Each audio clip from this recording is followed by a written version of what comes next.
All right, what up, Who That Nation? This is No Cap, No Filter Saints. I'm your host, Marlon G. We got a special guest back on the show, Bryan. What's up with you, Bryan, man? How you feeling, man? How your holidays was? What it do, man? I'm chilling, brother. Everything was good, man. Long as my family good, I'm good. You heard me? So, no complaints on that end. Blessed to see another year. You know what I'm saying? Shit, got a birthday coming up soon enough, man. So, you know what I'm saying? Life is good right now, bro. You know what I'm saying? On the grind, as you can see. Mm. Well, I was hoping that the New Year's resolution could have been the firing of Dennis Allen. That could have been a nice birthday gift for you, but we ain't gonna be able to get that. Nah, man. I mean, kind of been hearing rumblings, bro, that Dennis was coming back no matter what. And, I think I may have said it on your program. And the Royal Rumble broke out, you know what I'm saying, in the locker room. Dennis Allen was pretty much going to be guaranteed another year. At this point, man, I mean, we got to kind of hope for the best with him as head coach. And with that being said, it's more likely than not, that things would have to, completely fall apart for him to kind of catch the same fate that he caught in Oakland when he kind of started off 0-4 and they got rid of him. Yeah, man. It is what it is at this point. Like we can't do nothing but just buckle up our seats and just go through the misery for one more season. I think this is his last chance. This is his last leg. But let's go ahead on and just address the elephant in the room. Let's go ahead on and talk about the most legendary kneel call in Saints history, the victory formation, man. Yeah. Everybody talked about it. This was probably one of the biggest trending topics after the after the Cat Williams fiasco. Man, I did not have this on my bingo card with the Saints season ending like this after a 48-17 victory over the Atlanta Falcons. Man, what's your thoughts on the victory formation whole fiasco that went down between the players and Dennis Allen? I think, from an outside perspective, I think way too many people are chiming in on an issue that really wasn't nothing. You know what I'm saying? Like, I mean, look, the Saints and the Falcons are rivals. If you're going to run up the score on your rival, you run up the score on your rival. If Atlanta had a chance to do it to us, they would have did the same thing. Ain't no big deal when it comes to that part of it. The bigger issue is kind of what you was alluding to. It's the idea that Dennis Allen called for them to go into victory formation, but Jameis and the offense decided that they was going to get, Jamal Williams his first touchdown of the year. And it's really sad to say that they even had to do that. Jamal Williams led the league in touchdowns just last year before he got signed by the Saints. You would think at this juncture, week 18 of the season, that man would have at least one rushing touchdown. That's a failure on the offensive staff. That's a failure on DA. So Jameis and the offense corrected their mistake. They gave Jamal a touchdown. And even though it does send a big FU to the coaching staff, I'm perfectly fine with it happening. Not that I'm just the biggest DA supporter. Not that I even thought Jameis, should have went against his coach. But it's the idea of if the team collectively decide this, then I'm fine with it. Because, I mean, it's getting your guy a touchdown. It's solidifying yourself, as Jameis is concerned that, basically, y'all been screwed over me since I got here. So, whatsoever, I wish Jameis did it.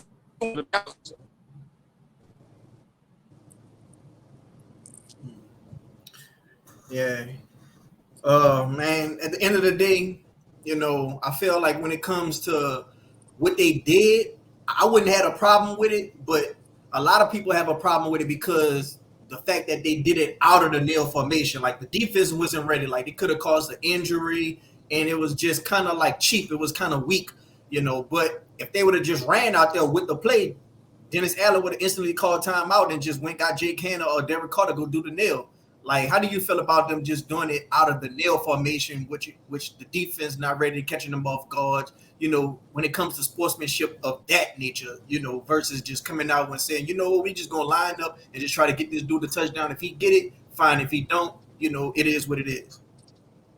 To be honest with you, I really don't give a shit. I mean, I understand they went out of victory formation, and I remember a couple of years back, man, I say a couple of years, but really some time ago, Peyton Manning was at the end of a half or something like that, playing against the Saints. He came down, pretended that he was going to, line up in victory or whatever like that, or spike the ball or something like that, like fake spikes it or whatever like that, runs around. The refs had blew the whistle, but Peyton had to take his helmet off and everything. He was about to walk in the end zone. It happens. It's called a trick play for a reason. If you ain't ready for it, so be it. I understand, victory formation is supposed to be the end of the game. Here's the wild part. From what I understand, the Falcons was asking the Saints, was they going to go in victory formation? Like, hey, y'all in victory? Y'all in victory? Y'all about to run victory? The Saints didn't answer. So it's not like the Falcons didn't know it was coming. And to be honest with you, if you listen to Calais Campbell of the Falcons, he directly said he knew something was coming. So it's not like they were totally caught off guard. They didn't know what was up. They knew something was up. They just didn't know what exactly. That being said, again, I really don't give a shit. It's the Falcons. It's your hated rival. I don't care if they would have ran a trick play, if they would have been up 48-17, if they would have somehow got the ball back and ran another touchdown on them. I don't give a damn. It's the Falcons. Right. So, a lot of people, like you say, a lot of outsiders, have been chiming in on it. Shannon Sharp was saying he would cut Jameis Winston. A lot of stuff like that was going on. And I believe that we just had gave Winston like some type of restructure deal. Am I right on that? Yeah, you are. I think Shannon should have did his research on what was going on with Jameis before opening his mouth and making that comment. And a lot of times, man, look, what Shannon did with the Cat Williams interview, I salute and I give him kudos. He did a masterful job of letting Cat kind of do the interview. He set it up. Cat did his thing. 3 million views later in a 12-hour period, it's a hit. So I give him credit for that. But at the same time, his bosses at ESPN had to put him over their knee, whip his ass a little bit, and remind him, you work for us, you do it our way here. Go ahead on the trash the next black man that comes up. Because I really think had he done his research, one, he would have knew that Jameis restructured his contract on his way out the door. Two, he would already understand that Jameis is already like essentially a free agent. So to say I'm going to cut Jameis is basically an asinine comment because Jameis about to walk anyway. It really doesn't matter. And three, if he had to know the history between DA and Jameis, all the disrespect Jameis had to endure, if Jameis went to point his middle finger back at DA in a last minute, a last second effort, I'm all for it. Shannon should have did his research first, but he didn't. He got, he ran his mouth off the cuff, not really having no knowledge, doing what they always do at ESPN, which is basically stick their damn chests out, run their mouth because they got a big platform without no knowledge whatsoever towards, the situation. Yeah, and it's funny how, a lot of people getting on Jameis talking about the unsportsmanlike, thing that he did or suggested. Like, for one thing, he asked all the players. So I guess they getting on Jameis for the idea of bringing it to the players. Like, do y'all want to do this? I guess they're getting on him for that and singling him out instead of the whole offensive line or the whole offense that took the stand. But it's funny how, they're getting on Jameis for that, for like unwritten rules, but yet Jameis lost his starting job to injury, which is supposed to be an unwritten rule last year. So it's the inconsistency that bothers the hell out of me because they pick and choose what they want to be fake outraged about. Now here's the reality of it.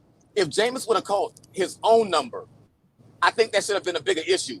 Jameis teammates and to a man, each and every one of them saying, not only yes, we're gonna do it, because if the offensive line don't block on that play, Jamal don't score. If Jamal doesn't run the play, Jamal don't score. If you know what I'm saying, like, so it's an issue of it was a collective unit, but Jameis being a scapegoat. Okay, let's say it was Jameis's idea. Then you know what that did? That put Jameis as a legend, not only to the Saints fans, not only to certain people in the media, but also to his teammates, because every single one of them backed him up on it and basically came out and said, "Leave Jameis the hell alone. We love him. He's our favorite teammate ever."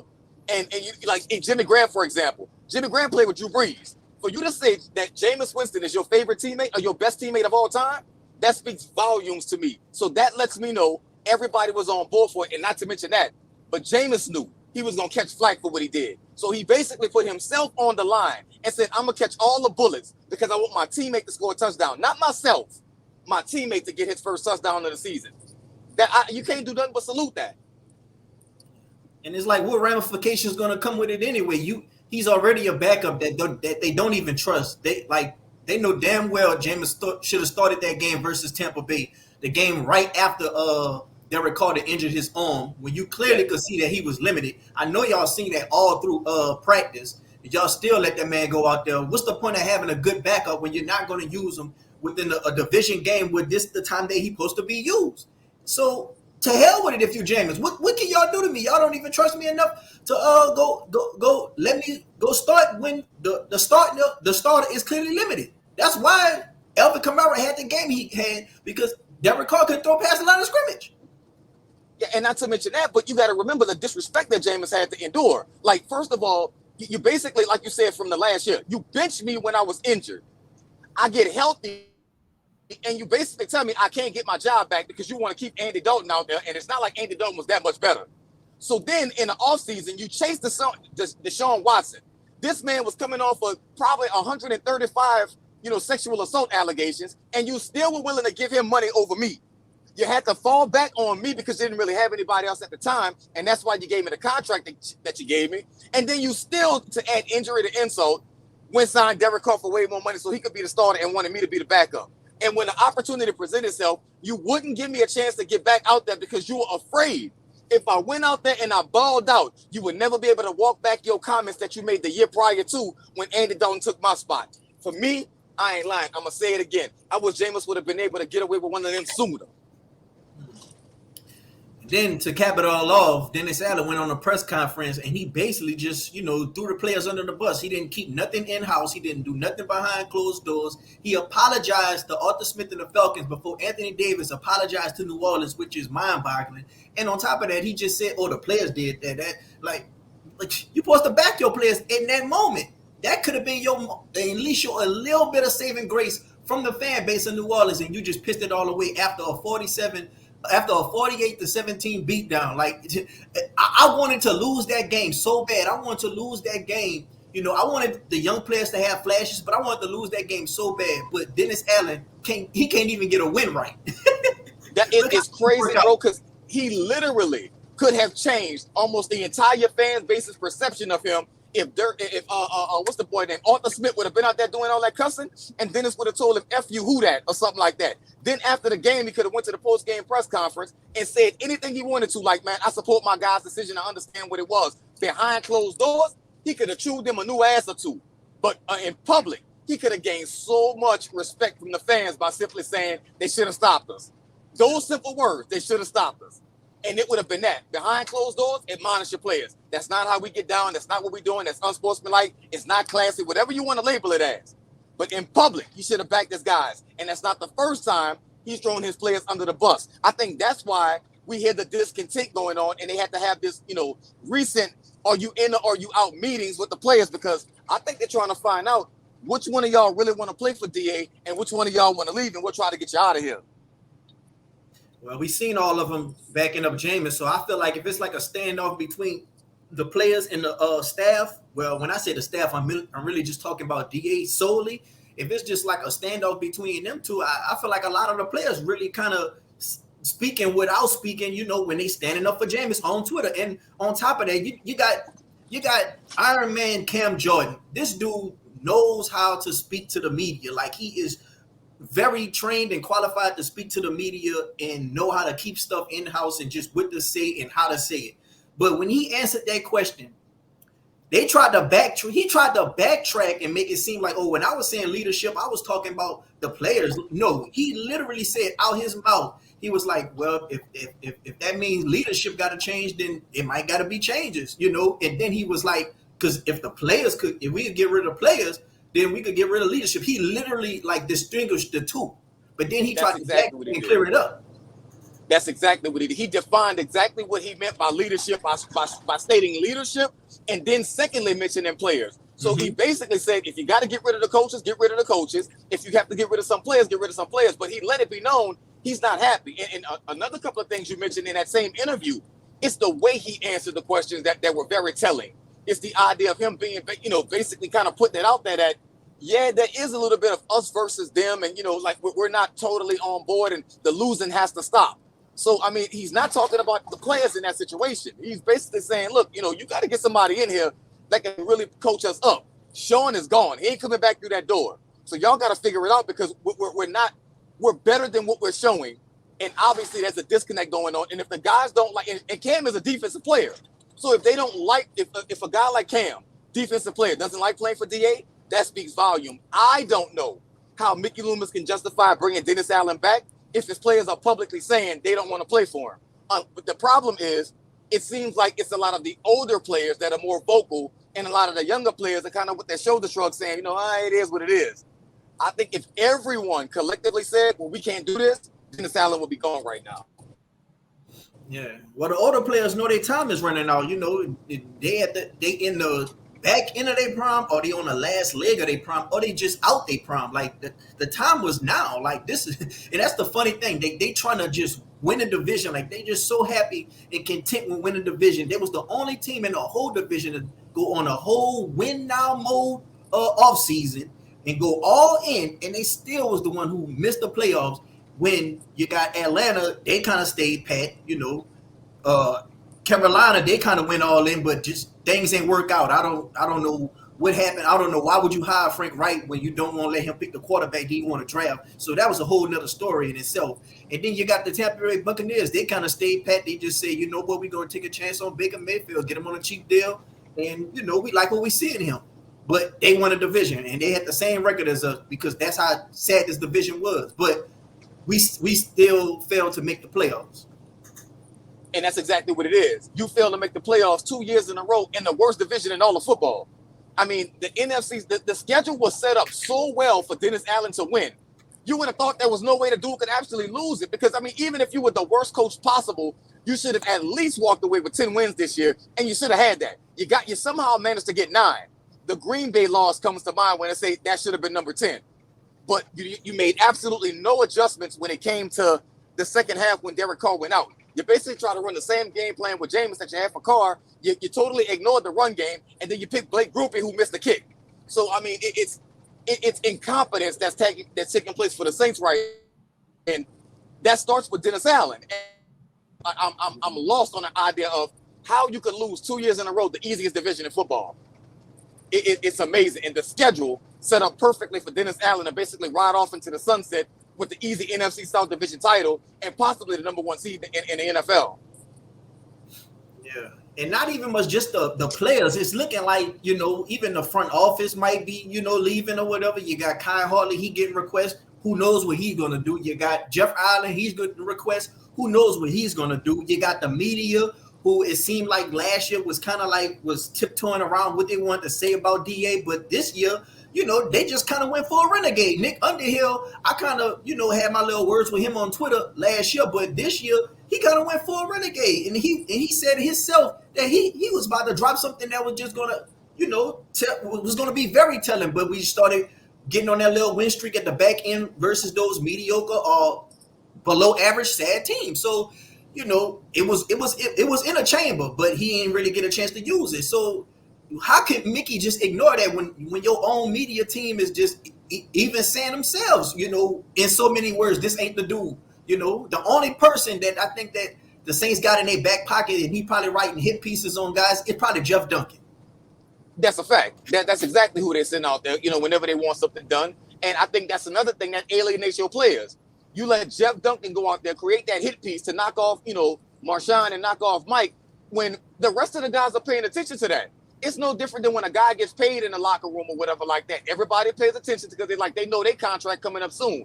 Well, if Jeff Duncan is writing hit pieces on Marshawn and Mike, a guy like DeMario is like, okay, well, when is it my time? Cam, when is it my time? Honey Badger, when is it my time? If you would slander Marshawn and slander Mike, I know you would slander me as well because those two have been key contributors to the Saints' success. So for me, I think that causes a division inside the locker room when you send a guy like Jeff Duncan to do that. That being said, as you stated, the front office is about to be in disarray. No telling what's going to happen with that. If I'm Kyle Hartley, I leave. If I'm Jeff Ireland, I leave. So that leaves everybody else that's left over, which means Mickey Loomis. And with Mickey Loomis, I think the problem and why he's keeping DA, a large part of that is he wants to be able to say he picked his guy.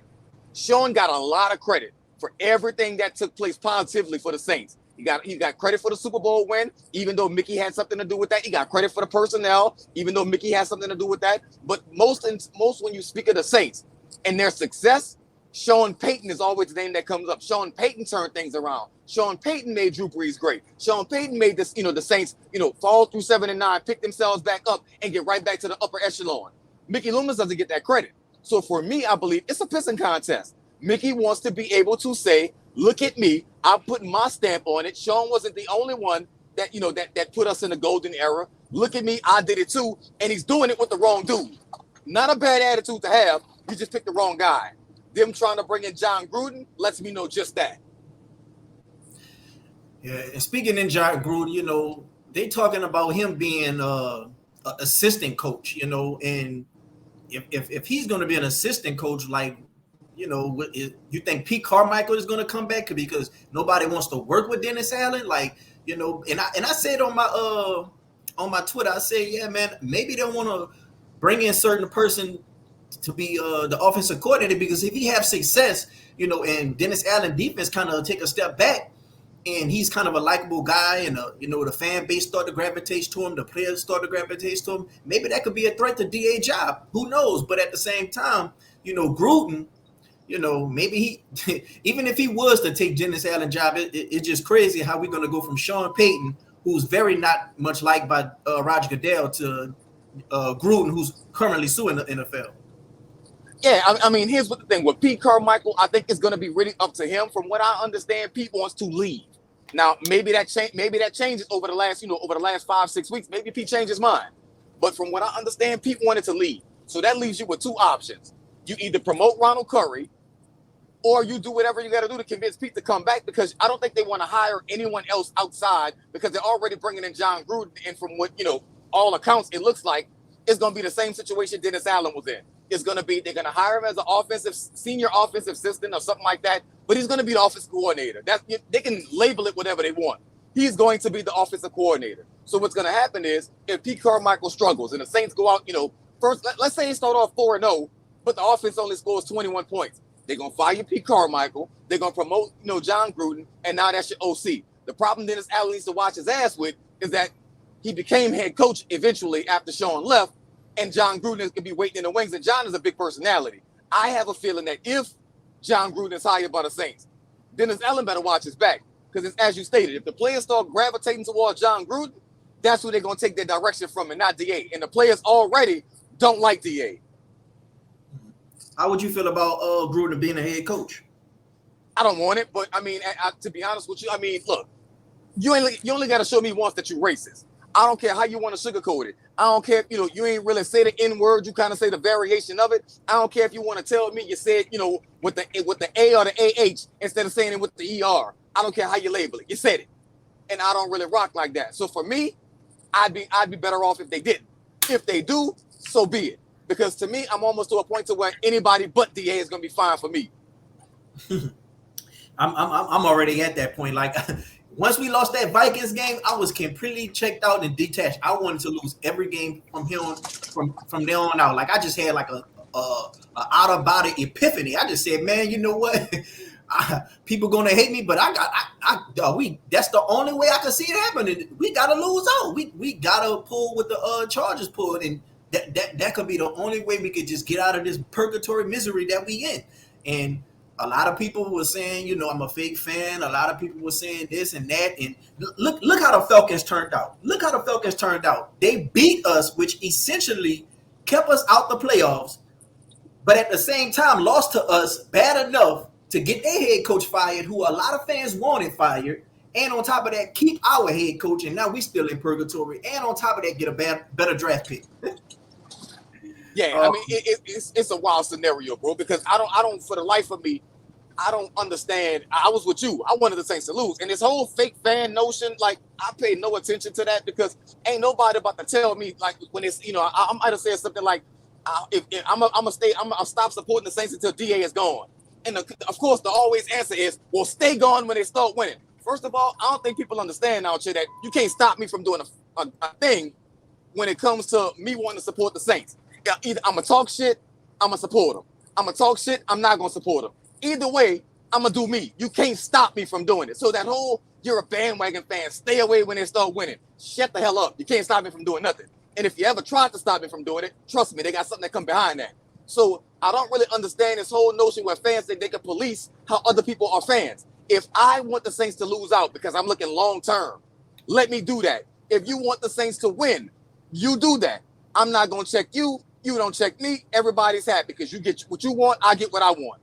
I don't understand this fan policing fan type thing. I really don't get it. I don't subscribe to it, and I ain't with it at all. Yeah, man. So everybody leaving, and it's just crazy because they was preaching continuity, not everybody leaving. They was preaching keeping the culture the same, but the culture is just flipped on his head right now. I told you we didn't went from gumbo to goulash. This is just crazy, bro. And a lot of the younger Saints fans, who was like, early 2000 babies, they never experienced nothing like this. All they knew was just success from Sean and Drew. Even the down years with the 79 seasons, you still kind of had faith. Like, man, if we get in the playoffs, we could really make something happen if we just get a few turnovers and get the ball back to Drew. Now, I don't have no faith. Like, as long as DA is the head coach, I have no faith and no expectations of this team. I already seen the schedule, and it turns out we got the second easiest schedule again. So, and even with that second easiest schedule, I don't see no more than maybe 8 wins. So, we just in purgatory. Yeah, and I don't really know how. I never really have been a guy that looks at the schedule. And maybe that's maybe that's just the truck driver in me or something like that, bro, to where I look at more like the logistics. I don't never look at the teams that they play per se. I look at when they play them. If I know I'm gonna play Philadelphia in December, that's a little bit different. If I got to play Dallas, then go to Philly, then I'm paying attention to the logistics of it. Or let me change it. If I got to play LA or a team in LA, then turn around and go play Philly. Then I look at the logistics. I gotta fly all the way to California, come back to New Orleans, then fly to the East Coast, and that's cut into my practice time. I pay attention to stuff like that. So that's how I usually base my wins and loss predictions or whatever like that off the schedule. I pay attention to when you play them, how many back-to-backs did you have in that scenario, road games I'm speaking of, how many games you got at home, the Thursday night game versus a Sunday night game. I pay attention to that type of stuff. So for me, I don't look at the schedule and say what they could and couldn't be. I mean, don't get me wrong. I can still look at it and say, 9 times out of 10, I think Kansas City going to bust their ass next year. I can look at that and say, I believe that to happen, no matter if they're playing in the Dome or they're playing in Kansas City. So, I mean, I can look at that and, be confident in that. And that's my problem with the Saints. You had an opportunity last year. You had an opportunity this year. The schedule ain't going to keep on being, set up for you to win. Eventually, at some point, you either going to have to, drop your nuts or you got to, move it on. Yeah, man. So, it's a lot of negativity going on right now within the Saints fan base. A lot of people are mad. A lot of people are upset for multiple different reasons. But, it's a lot of people who like to be, glass half full. A lot of people like to look at the positive side. So for right now, let's just talk about some positives for those side of the fan base. Like, what do you see that's, positive as far as the roster go, like with the young upcoming players? We seen A.T. Perry, we seen Miller, we seen Z, we seen Howden, Alante finally getting 2 picks. Like, how do you feel about, the positive that we can take away from this season going towards the future as far as the roster go? I think they have a lot of young talent, and they have a lot of young talent that's played a lot of games, so they're getting experience real quick. Rashid Shaheed, Chris Olave, some of the names that you mentioned, and the Jordan Howden, and of course Alante Taylor. All of these young guys are getting these snaps, valuable snaps, to where when it's their time to shine, they're there. A.T. Perry, another one that you named. So it's the talent on paper is there. The experience that they gain is invaluable. The question is going to be, can they really put the rest of the meat and potatoes of the team?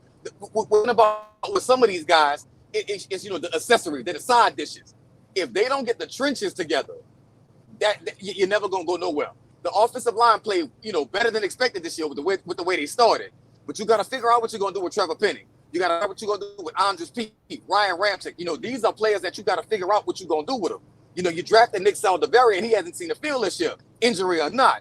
So you got to figure out what you're going to do with the offensive line. Defensively, you still don't have a pass rush. You got one player that's capable of getting pass rush on the defensive line, and that's consistently, and that's called Granderson.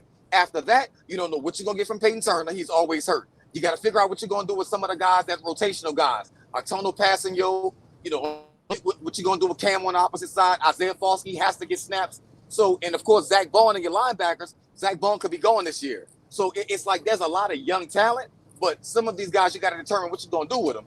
And you got to figure out what you're going to do with the trenches, because if you don't have that together, you're never going to be able to protect Derek Carr enough for him to get downfield to Olave, to A.T. Perry, to Rashid Shaheed. Yeah, man. The division, I feel like everybody's going to improve. I feel like if you're the Panthers, it's nowhere to go but up, because you was just the worst team probably in recent years. I just think they were probably the worst team in recent years. The Falcons, they fired their head coach. They desperately need a quarterback. What else? The general manager, he was under flame. Some reporter had asked him a fireball worth of questions, and I was like, damn, man, we need somebody like that in New Orleans media. I'm talking about they hit him with everything in the chamber, and I was like, man, bro, that's the type of stuff we need to hit Mickey with. But I just feel like you know, they gotta get another head coach. They gotta get another quarterback. Is it guaranteed success? No, but at the same time, I feel like they on the upside because they moving on from something that they know won't work. So if you're moving on from something that they know won't work to something that can possibly work, I feel like that's on the upside. So you know, I feel like the division ain't gonna do nothing but get better. So with that being said, if you Mickey Loomis, like if you had the power after everything that transpired, what would be your perfect offseason or how would you go about things? Ooh, that's a great question, bro. Perfect off season. The first things first, I gotta fix the cap because I gotta figure out who can I keep and who can I not. Because one of the young players we didn't mention was Paulson Adebo. That's a contract holdout waiting to happen. If I'm not mistaken, I believe he makes like 1.6 mil. And if you trade Marshawn, which they will, Paulson Adebo is now your number one cornerback. If I'm the number one cornerback, ain't no way in the world I'm playing under a $1.6 million anything because I know my value now. You no longer have Marshawn. I'm your number one guy. You're going to have to pay me or I'm going to hold out. So the first thing I got to do is fix the cap situation. Afterwards, for me, I want a quarterback. But I already understand that because we paid Derek Carr, chances are we're not taking a quarterback in the first round. So I try to get Derek Carr as much help as possible. I'm going defense first. I know it sounds wild for me to do that, but Cam Jordan, for as much as I love his contributions, Cam is getting up there. Demario Davis, love his contributions, he's getting up there. The Saints need disruptors on defense. They don't have very many. I'm probably going defensive side of the ball with my first round pick. Later on in the draft, I'm going to try to keep adding. I'm going to try to trade Marshawn. Probably won't happen until after June 2nd, so that's a future pick. But I can gamble a little bit knowing that I'm trading Marshawn. So maybe I take that second round pick that I'm getting from Denver. Maybe I take that and I package that with a future pick because I know I'm going to trade Marshawn, and I try to go get me more help along the offense for Derek Carr. It has to be a full out effort to say, let's rebuild this thing as fast as possible. And that would be my plan of attacking the offseason because free agency wise, I know I'm not going to be able to go out there and get the guys that I need. Yeah, man. So with that being said, I think Paulson Debo, he have a lot of leverage right now. So since he got all the leverage right now, and it's likely that Sean probably get moved, Michael Thomas, he probably don't come back. And I even heard Nick Underhill say, they might, do something with Alvin Kamara. So there's gonna be a whole lot of musical chairs going around this roster right now. But when you say you're gonna focus on the defense, who would you like to draft? To be honest, I'd really have to go through and look at who I would want, man. I'm not even going to sit here and pretend that I have names for you right now. Because this entire time, to be honest, I've been so focused on the Saints getting a quarterback, I really haven't paid attention to really much across the way I can sit down and, set up a draft board, set up an order or whatever like that of people I'd like to see them pick. I really don't have it at this moment, dude. And, I'd lie to you if I told you that I did. I've been so hell-bent on saying the Saints should draft Jaden that, it's been my sole focus because I believe that dude is the next Lamar. And if he's the next Lamar, except he's coming out of college with better accuracy and better passing touch, I hate to say that the Saints going to pass on him, but probably will. And that's been my sole focus of this entire, college football season. We only have I think 5 picks. I think we're going to get a few more with some compensatory picks or whatever. With those 5 picks, do you think it's a chance that we can go, defensive line or offensive line in the first round and then in the second round, maybe go Penix if he dropped after this game? Yes, but and because it's Denver's pick, it might be kind of up there, towards the top half of the second round. I want to say maybe in the 40s, like mid 40s, something like that. If I'm not mistaken, I honestly don't know at this moment where the Denver pick has fallen thus far. But I mean, it's a possibility. I would hate to see the Saints draft the offensive lineman because they haven't proven that they can do it yet. I mean, Cesar Ruiz, they drafted him under the Sean Payton regime, if you will, but they tried to take a center, make him a guard. I don't like it. I would have rather see them put McCoy at guard, put Ruiz at center, and go from there. They drafted Penning. I never liked the pick from the beginning. I thought he would have made a better right tackle than a left tackle. Find out he can't play tackle at all, and putting him at guard would be a disaster. So you got to figure out what you're going to do with Penning because they don't even put the man in on jumbo packages. So it's never been proven that they can draft a good offensive lineman just yet. So for me, I don't want to see them go O-line in the first round. Go back to what y'all used to do well. Draft O linemen in the third, fourth round, and try to make it work from there and coach them up. I don't want to see them take a first round O lineman, not again. So, I mean, to be honest with you, yeah, they need to work on the trench, but I wouldn't want to see them do that with a first round pick. Yeah, the thing about Penix, he's a left-handed quarterback, so I feel like if you trying to get his blind side protected, you could get a right tackle later than what you would get, value for like a left tackle. So it'll probably be kind of more easier for us to go the route, trying to get Penix Jr. But that's probably still a pipe dream even talking about that. I really feel like they're gonna go trenches like you. It just, what do you do? Like, you're gonna help this pass rush to satisfy Dennis Allen, or you're gonna just hope that Derek Carr could just, have some success that he was finding later on in the season after Penning got benched with the pass rush, because they was doing better with the pass rush with the offensive line. They just couldn't block with the run blocking, So I don't know what they're going to do, but at the end of the day, the pick that they're going to use, they have to hit on it. Like, if they got to hit any time, this is do or die, because I think this is Dennis Allen last leg, and on top of that,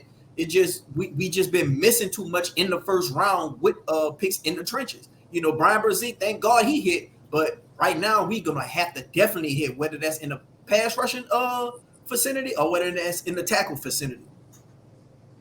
Oh yeah, no question, man. And to me, like, when it comes to the Penix thing, I don't think the Saints personally are going to take a quarterback in the first or second round. They don't have a third round pick. So if I was to look for a quarterback, I would say, if I had to throw a name out there, fourth round possibly.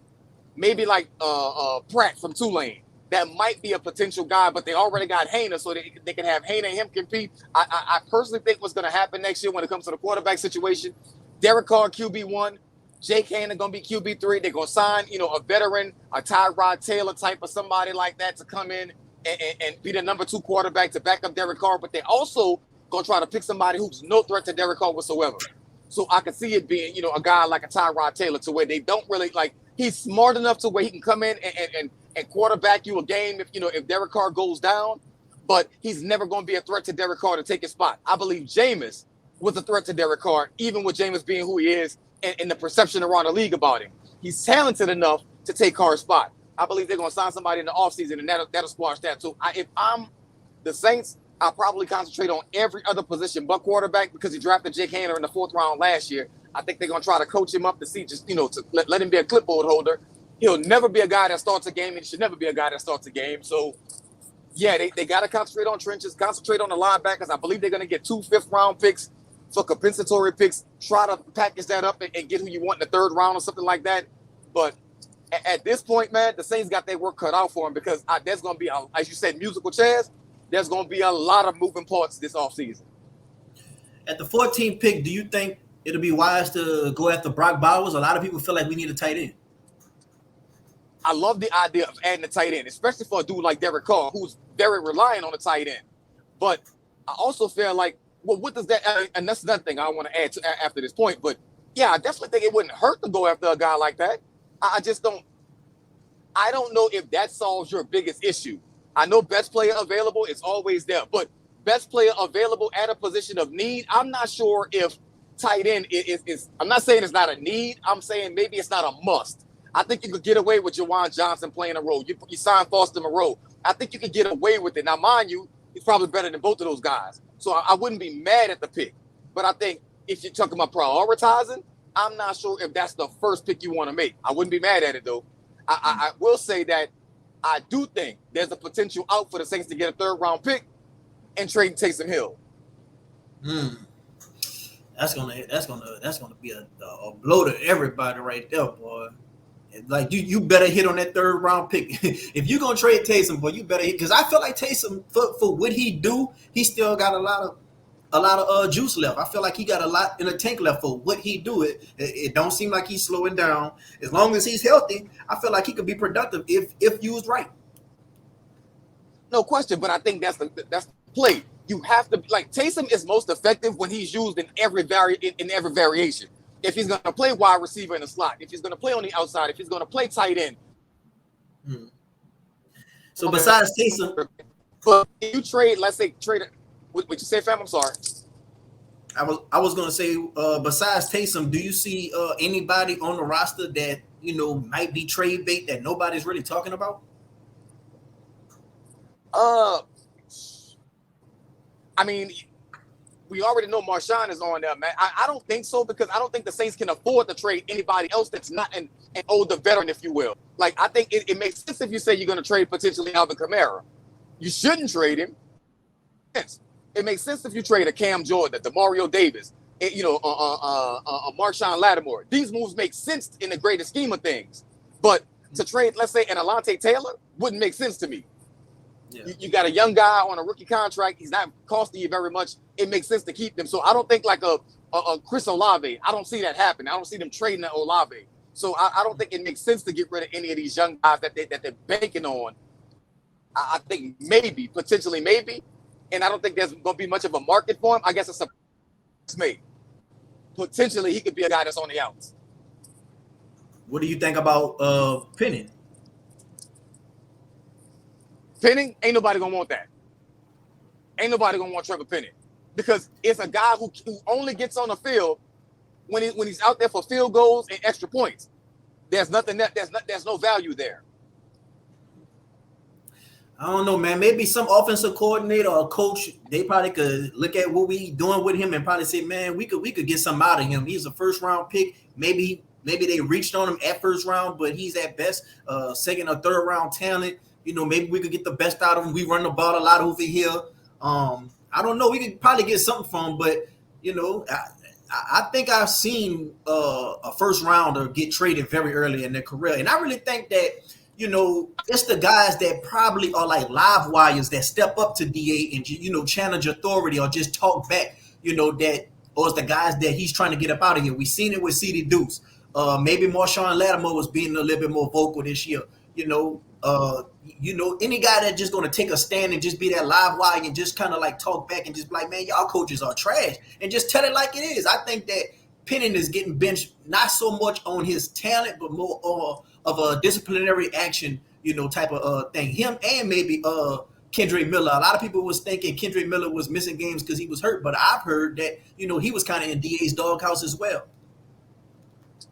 Yeah. I mean, I could definitely see that because I mean, Kendrick a little injury prone, coming off the knee problems that he had in college.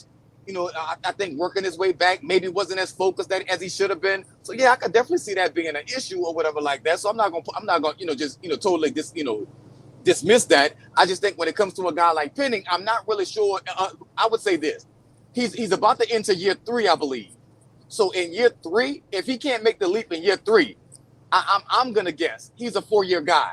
4 or 5 or something like that. Like maybe it takes a little longer for the light switch to come on for him. Like, to be honest with you, we saw Andres Pete struggle for the longest time. And then all of a sudden they put him at left tackle this year and something clicked for him. So maybe Penning can be salvaged later on. I think if he comes into the offseason and he can't win a starting job, I mean, do I think he can be traded? No, but I mean, anything could happen in the NFL. I just don't see him having very much of a market. It would surprise me to see him move. Okay, so you talk about Debo with leverage with the Marshawn Lattimore thing. Do you feel like Andres Pete got a lot of leverage, especially if they don't draft tackle? Absolutely. Andres Pete had all the leverage going into it anyway, because he's proven now that he can play left guard and left tackle. So whoever comes calling for him, and at one time Kansas City, I believe, wanted him. So if anybody calls for him, I think Pete has that. I think Pete is an out, and I think it's going. That's why I'm saying the trenches have to be addressed because you're potentially losing Ryan Ramsey. On top of that, you're potentially losing Andres Pete. You might potentially lose James Hurst. That's 3 guys who started games for you this year. So, I mean, yeah, you have to address it in some kind of way, shape, or form. And it doesn't look like, as of right now, Penning is ready. So, yeah, I mean, you definitely got to, figure out what you're going to do there. With all the head coaches that got fired today, do you see anybody that you would like on the staff in some way, form? Nah, not really, man. I mean, I think nobody who got fired can come in and save DA. DA is going to need, somebody that essentially takes the heat away from him. And I think John Gruden just that. For as much as everybody is focused on DA and how incompetent he is, if John Gruden walks in that building, senior assistant or whatever they want to call him, he's essentially the second head coach. So I think in that regard, I think a lot of what happens is going to fall on John Gruden, which, I mean, hey, he's going to be that guy, and he'll be able to, basically navigate DA through a lot of it. So, I think DA needs somebody who's going to be able to take some of the heat off of him. And some of the guys that got fired just don't like. You're not bringing in Ron Rivera to kind of help out. It doesn't make sense. Offensively is where the Saints need the most help. Okay, so I feel like as long as DA at the head, it's not going to matter what offensive coordinator you bring in as long as DA is the head coach. Like, I just feel like it essentially will just be the Bucs. They brought in the new offensive coordinator, and he got Baker Mayfield right. Like, Baker Mayfield was playing very well, especially, for his contract that he got. And they won a division, and now they're in the playoffs. But at the same time, they just not no real good team to me. They're a real hot and cold team to me. But at the same time, Todd Bowles is just not a good head coach to me. And since he's at the head, yes, they is in the playoff, but, but they just want to trash division. Do you see that being the same thing with us, or you think that, Gruden is just that much that guy that he could really put up like at least 3 more wins than we got this year?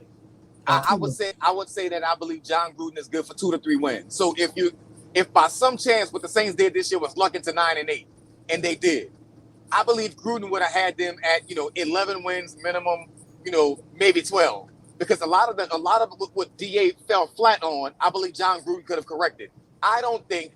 If Derek Carr gets hurt in Green Bay and John Gruden is on the staff, the Saints blow a 17, 18-point lead. I don't think it happens like that. I think if John Gruden is in charge, I'm not sure that the Saints lose a game to the Houston Texans the way they did. So, and I could definitely say I don't think they lose in a fashion in which they did to a team like the Minnesota Vikings, who basically played, Josh Dobbs and benched him damn near immediately after. So I think John Gruden could have helped in a lot of ways, to kind of correct some of the issues that we saw. Even from a halftime adjustment standpoint, I think having him would have been better. So, I mean, I think maybe 2 to 3 wins more. Yes, I think Gruden could have helped with that. The question would be, can John Gruden truly make up for Dennis Allen's incompetence and, overall? And that's a bigger question. Will Dennis Allen listen to him? Like, Dennis Allen know deep down inside John Gruden is better than him, but will Dennis Allen listen to him and just kind of like take his authority or take his advice, and everybody just kind of see it, and everybody just, man, he ain't even a head coach. He listening to the assistant.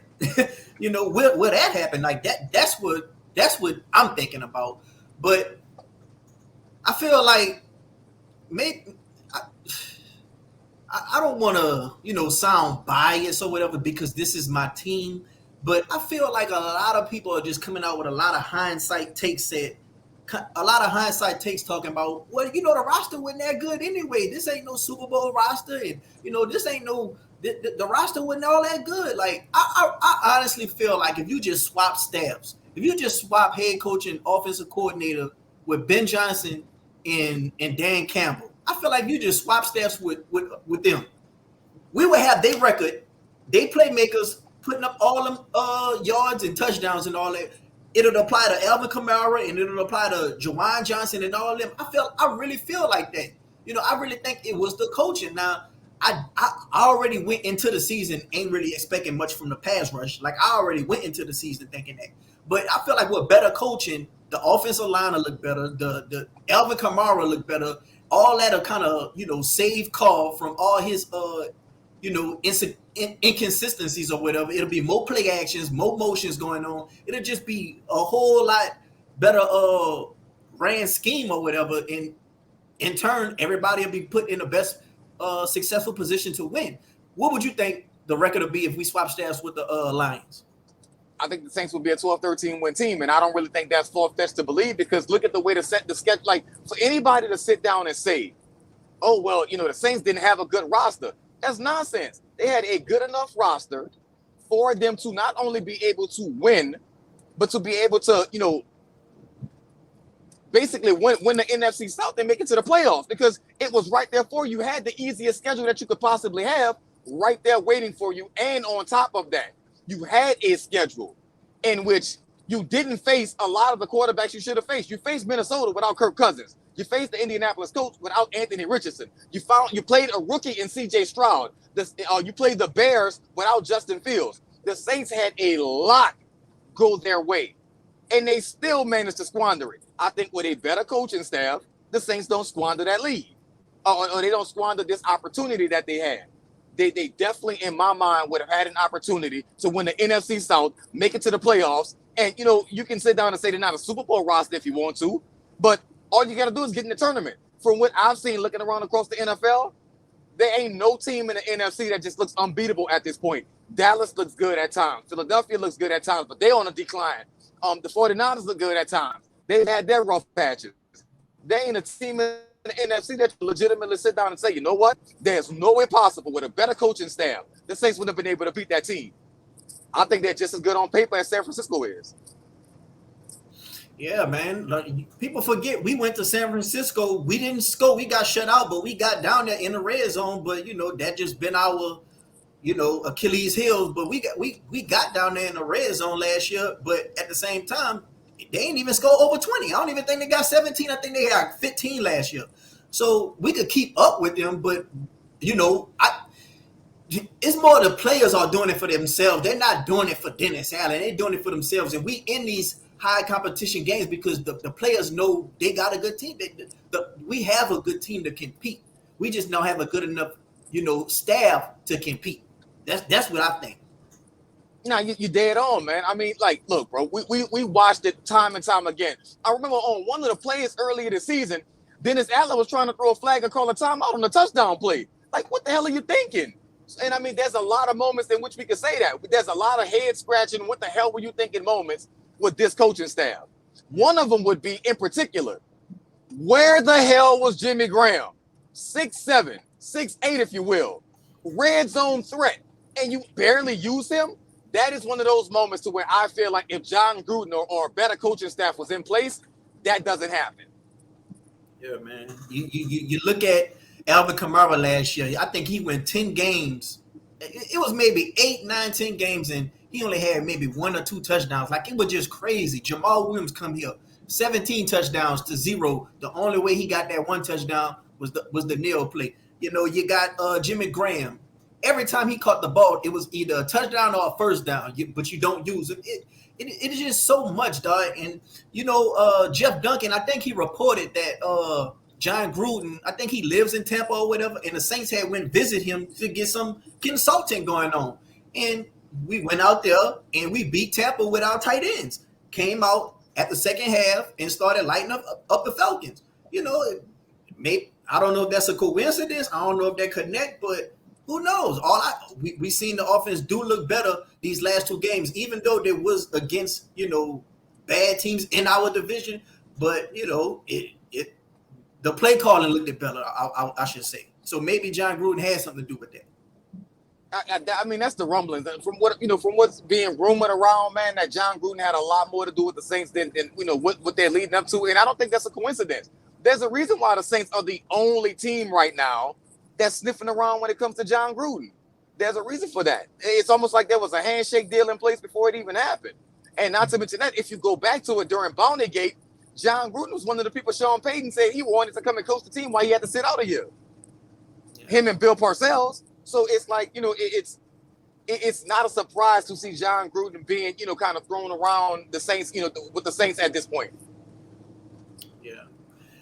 Yeah, man, and when it comes to the schedule, man, a lot of people saying, man, it's any given Sunday and all this. At the end of the day, man, the schedule, we know the schedule was easy because otherwise you would have had more faith in the Panthers beating the Bucks. So you can't have it both ways. You can't say this and then don't have faith in the Panthers beating the Bucks. There's good teams and there's bad teams. So you can't have it both ways. And we squandered it. We squandered it with Dennis Allen. My problem was with Dennis Allen, Pete Carmichael, and Derek Carr. That was the triangle offense that I had a problem with. But, and then when it comes to the schedule, I said, man, we don't really play a lot of elite quarterbacks, but if we could get some wins on this schedule against these bad teams in dominant fashion, that could be enough telling for me. Because we seen what happened last year with the Vikings. They had double-digit wins, and nobody still was counting on them in the playoffs, and they laid an egg in the playoffs because the fashion they won all them games. They said, man, you been winning all these games by the head of your ass. That shit gonna catch up with you.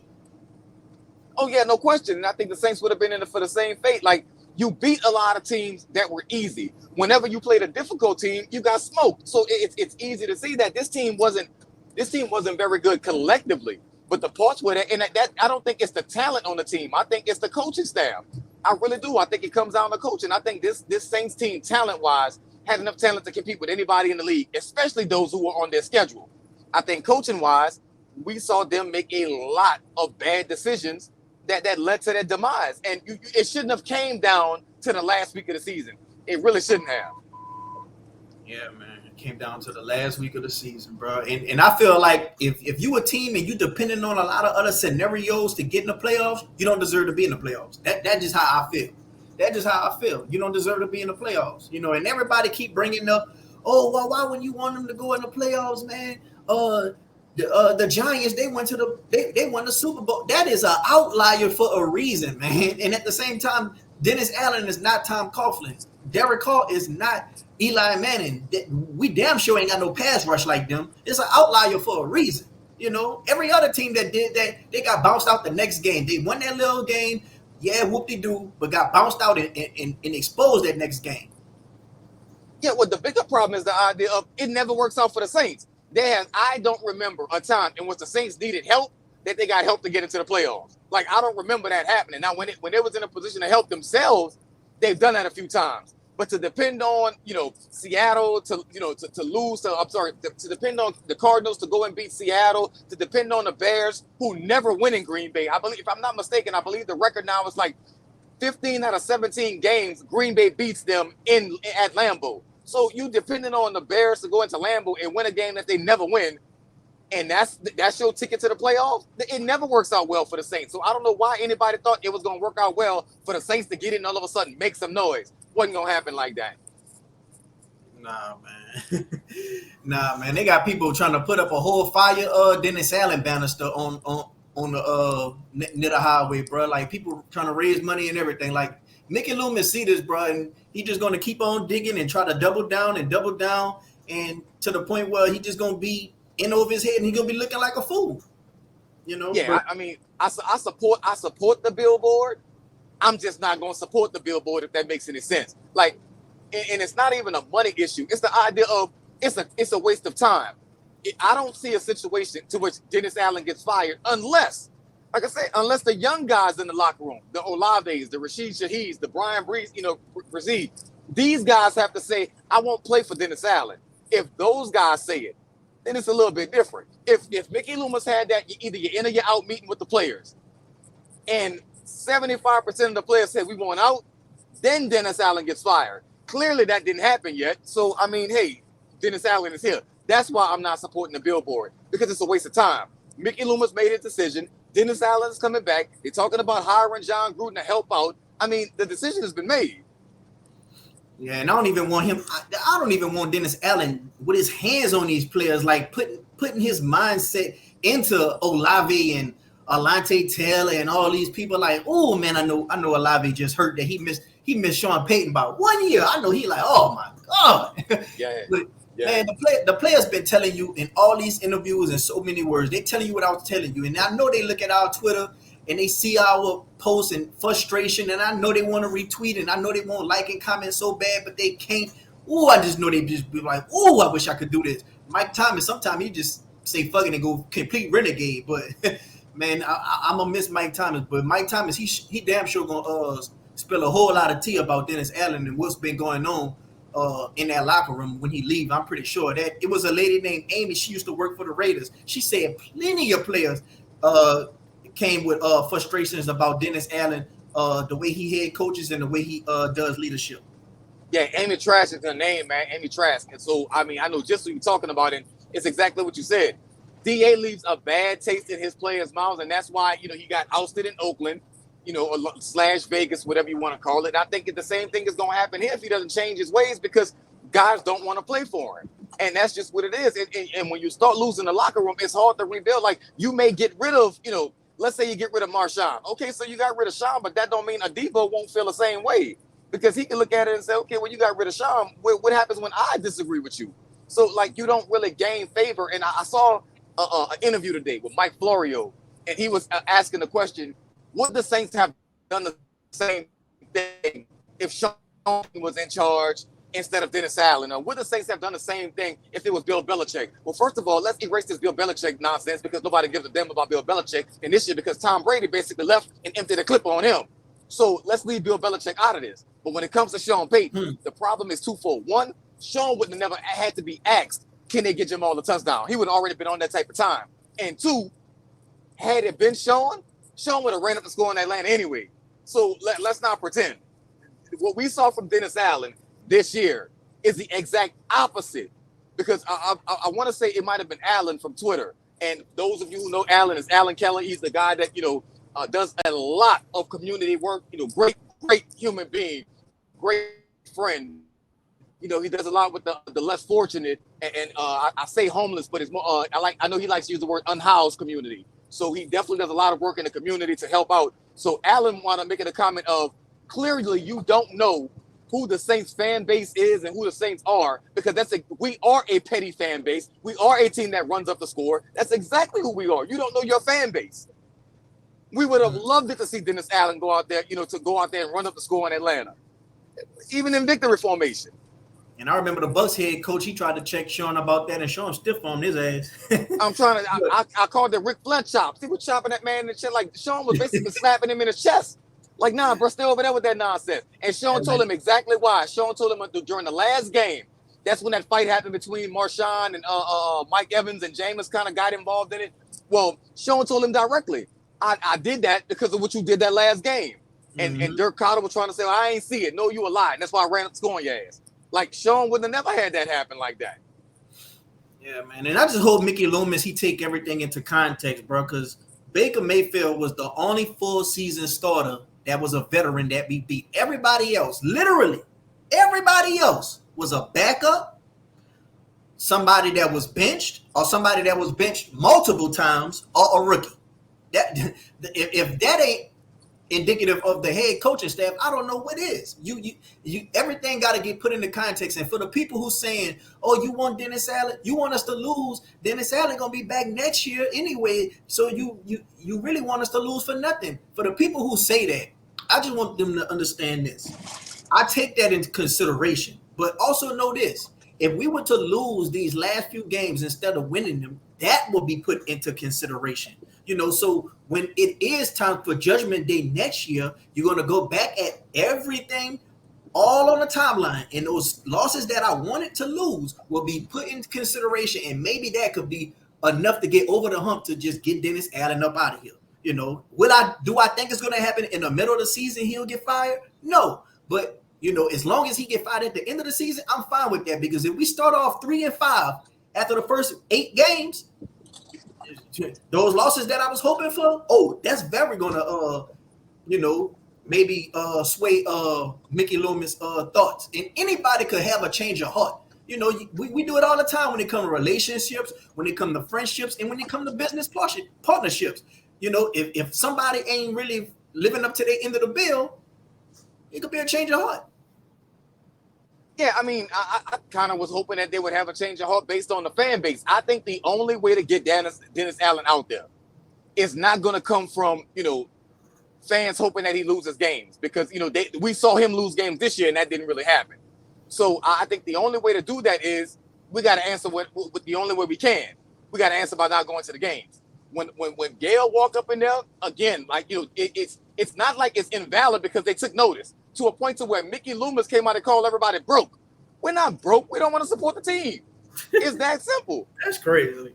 Man, we're gonna find a way to get. We're gonna find a way to get to that game. We're gonna find. You think a lot of people not in this Detroit Lions game because people are broke? Man, right. If we was up by, if we was winning, if we was over 500 by like 3 games, man, that whole stadium would have been packed, man. That whole stadium would have been packed. That's why it's ridiculous for him to make that comment. Yeah, and he keep on talking. He keeps saying dumb stuff. Whoever Mickey Loomis and Dennis Allen PR, they just the worst people ever. Like he just keeps saying dumb stuff, talking about Derek Carr compared to Drew Brees' first year, and it's just all just nonsense to me. It's just nonsense to me, But it is what it is. At the end of the day, we're gonna have to deal with Dennis Allen one more year. Am I excited for next season? No. I'm excited to see what the draft gonna be. I'm excited to see what we're gonna get for the players we're gonna trade. I'm excited to see how they build the team. Like I like to see the team get built. It's gonna be heartbreaking to see some fan favorites go, but I'm not gonna have any expectations of winning anything of significance as long as Dennis Allen is the head coach of this team. I'ma still watch the game, not just because I gotta make the content, but because I'm a fan. Like I ain't one of them. I might be one of them fans who I want to lose for the greater good, but I'm never going to be one of them fans who going to just say, "Oh, I ain't never watching no Saints games no more." Like I'm gonna keep watching the games for good, bad, or indifferent. But if we good put a good product out there, good. But if we don't, I'm gonna still be ride or die with black and gold, till I'm dead and cold. But that's just me. But when it comes to Dennis Allen, we got to talk about his neighbor across the way before I let you go. Willie Green. Right now, we 4 games back in the West. We just beat the Kings. We beat the Timberwolves. It's looking like the team's starting to do real good. We kind of relatively healthy right now. What's your thoughts on the Pels? I love what they're building. I want to see Jordan Hawkins get some more run. I think, Trey Mark, the Pelicans are built to be one of the best teams in the West. So what we can't do right now is complain about David Griffin and Trajan Langdon. And Swing Cash. They have built a team that should be able to compete in the West, and not only compete, but I'm talking about compete for the Western Conference Finals and compete for a championship. They have the talent. It's all gonna come down to the players now and Willie Green. And personally, I think that's gonna be the key. Can Willie Green get out of his own way enough with some of these crazy ass rotations, some of the way he plays his guys? Can you put together a game plan that's going to be putting your players in the best position to go out there and do what they do? You're not gonna keep on playing teams that you just better than. Like I believe the Pelicans are a bad matchup for the Sacramento Kings. Anytime they play Sacramento, I feel like 9 times out of 10 the Pels gonna win that game. However, I feel like the Clippers are a bad matchup because for some reason it seems like you can't seem like to kind of figure out the Rubik's Cube now that they got James Harden. So I just I think Willie Green has to get out of his own way and let these guys do what they do best. And for the love of God, please, somebody, please spark a fire in Zion's ass, because when Zion wants to play, he's damn near unstoppable when he want to play. And I don't know what it's going to take to make him want to play every single time. The first time they was in an in-season tournament, Zion go out there against the Lakers, he looked absolutely abysmal. Like he had no parts of wanting to play in that game. Next time they played the Lakers, Zion had, he basically played with his ass on fire. So I don't know what it's going to take to get him to play consistently. But if they ever do, the Pelicans go into another dimension, because everybody that's a good team in the NBA has that one player that nobody else can stop. When Steph get hot, you already know what's happening with it. When LeBron get going, God help you. Because, if you start shooting from the outside, you ain't going to stop that freight train from coming down the lane. So, when these guys get going, Minnesota with Cat, Oklahoma City with Shy, like Jai and Memphis. When these dudes get wrong, can't stop them. The Pelicans have that. They have it in Zion. He just don't ever get rolling all the time. Yeah, man. And Shaq said it, bro. Shaq said it. He was like, he don't see it in his eyes, man. And when you got that talent, bro, it just some guys got it and some guys don't. And sometimes I be wondering if Bryan Ingram have it too. Like it be kind of be feeling like Trey got it more than them sometimes. But I don't know, man. The talent is there. What's in their heart? What's in their soul? Is it there? And that's the ultimate question. Do they got that, Mamba mentality, if you want to call it that dog, whatever you want to call it? Do they have the second gear? We know Zion can ball. Do you have it? Do you have what it takes when it counts for you to ball? Winning the in-season tournament wouldn't have been a damn thing. It was just the idea of how you look in that game that bothered me. They could have lost that game, 91-89. No big deal. To go out there and get your ass kicked, that was the problem. And that's what my problem with the Pels are. They got all the talent in the world to beat anybody they play, but they just pick and choose when they feel like turning that switch on. And that falls to me on coaching. It must be an airline drive thing. Yeah, man, they got some voodoo on airline drive or something right there when it comes to the coaching. But we almost halfway through the season. I think the trade deadline is going to be coming up. A lot of people are linking us to the cat from the Jazz. Like, who would you like to see us go after since we in the mid season? I think the Pels have the shooting that they need. Now I think they need a little bit more, on a big front. I think, I wouldn't mind seeing them going after Jared Allen. And I know people are like, what the space and the space and the space? And well, isn't that what Trey Murphy's supposed to be for? That's what CJ's supposed to be for. That's what Jordan Hawkins supposed to be for. Trey, like, this is what those guys are supposed to be for the spacing. If you can't defensive rebound a basketball and get out and run, you're wasting your time. And that's what I think the Pels need to be able to do. I wouldn't mind having a better version of a point guard, but I'm not mad at Jose. I just think, I think the Pels need, they need a difference maker. They need a difference maker on a defensive end and rebounding because Zion don't always do that. So, and of course, JV a little slow-footed sometimes. So I think, they might need somebody who can get up and down the court a little bit better. Maybe a Jared Allen. Maybe you revisit the idea of bringing in a Mouse Turner. Maybe you do something like that. But for right now, I honestly, I know it doesn't make sense to say it this way, but I'm going to say it anyway. I don't mind the Pelicans making a trade for the sake of making a trade because right now, every asset they had, those draft assets from the Drew Holiday trade and the Anthony Davis trade are basically worthless picks and they're just sitting there collecting dust. Do something with the damn picks already. Well, if we do make a trade, I wouldn't mind a cat from the Jazz. Like I do like him. At the Jared Allen, he'll be good to me, but I think our biggest need is probably like a point guard. But it's just so hard to get a point guard nowadays. They just so rare, especially a facilitating point guard. So they come a dime. They don't come a dime a dozen. They don't just fall off trees. But when it comes to the heart that we talk about with Zion, do you think a lot of that comes from him not getting the calls in the NBA? Like maybe he was getting those favorable calls when he was at Duke, but do you think like when it comes to the NBA, since he plays for this small market and they don't give him a lot of them calls, do you think that's what hinders him from turning on that second gear and that's what gets him frustrated?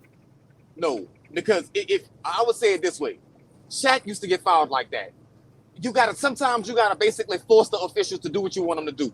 So I can't say, well, he mad at the officials, so he's not out there playing his hardest. No, if you go out there and play bully ball, they're going to have to call it because one or two things going to happen. Either they're going to have to call it on the other team or they're going to have to call it on you because you're out there basically playing football with basketball clothes on. So, one of the two things have to happen.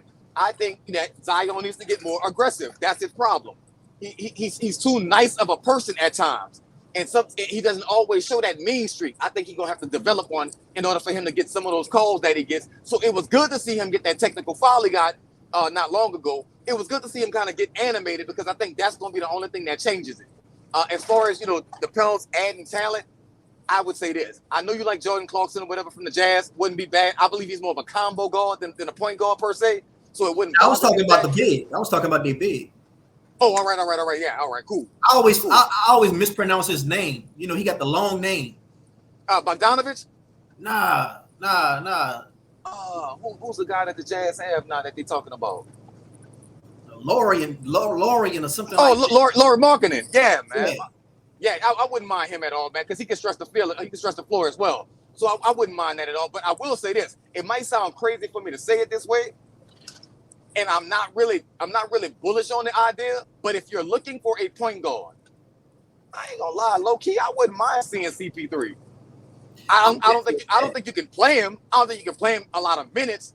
But I think for what he brings to the team, I think you can. And he knows really well, so it would make sense. But that contract, ain't no way in the world you could justify nobody taking on his contract. I've been saying that. I've been saying, man, I wish we'd have got CP3 when he went to before he went to, instead of him going to OKC. I wish he came to us, and instead of Tyron going to the Texans, I wish he came to us. Like if we'd have got CP3 back, and if we'd have got Tyron instead of him going to the Texans, I think a lot changes. But what do you think this team ceiling is this year? I think the Pels going to be, they can end up a top 4 seed in the West. I think that's where they at because right now, a lot of the teams that you were counting on to be up there, they're not. Golden State don't look like Golden State right now. You know what I'm saying? Like the Lakers still haven't been the Lakers. They up and down. So I think the Pelicans can end up a top 4 seed in the West, and I think they have to. I think the Pelicans are going to need a home playoff series in order for them to feel better about themselves and kind of get on where they need to be as far as, that opening series. I think they need it. Phoenix ain't really Phoenix just yet either. So I think they have to end up a top 4 seed in the West, and I think they can. It's really going to come down to, can the players play consistent basketball? We'll see them beat the Sacramento Kings. They might beat the San Antonio Spurs, and then they drop, the next 3 games to, the Atlanta Hawks, the New York Knicks and Cleveland Cavaliers or something like that. Like, you got to be consistent, brother. And I don't think that they are at all times because they're a young team excuse anymore. They're just an inconsistent team, and they need better from their head coach in order to kind of get them where they got to go. And they damn sure got to stop blowing these leads, bro, because they get up by 20, you can't even much be comfortable and watch the game. Like, you got to sit there and watch the game and just be hoping that a team don't come back. But that's seeming like a theme this whole throughout the whole league this year. Yeah. But yeah, man. So you got anything else before I let you go, B? Nah, man. It is what it is right now with the Saints and the Pels, bro. Like I'm more of a chaos type of person, so that's what I'm looking forward to. I'm looking forward to a chaotic offseason for the Saints, and I'm actually looking forward to see if we can finally get a consistent season from the Pelicans. If Zion ever hit that switch, Lord help the NBA. I mean, that's all we got right now. Like, as long as DA is the head coach, I'm not expecting anything of success. So right now, the only person I got to look towards is Willie Green. Like, he my savior right now. Like, he my only saving grace. I just hope that he could get it down pat and just grow from this, and hopefully we could just stay healthy and make a playoff run. But should be. Thanks for coming on the show, man. I'm gonna let you go. Salute, I see you man. driving. You at work. Yeah, brother. On Twitter, bro. You be dropping a lot of gems for us, bro. You make us laugh, bro. And in the words of the Saints legend DA, keep chopping wood, keep doing what you're doing, man. That's what's up, my dude. Holla at you, brother. All right, man. Be safe on that road, fam. That's what it do. All right.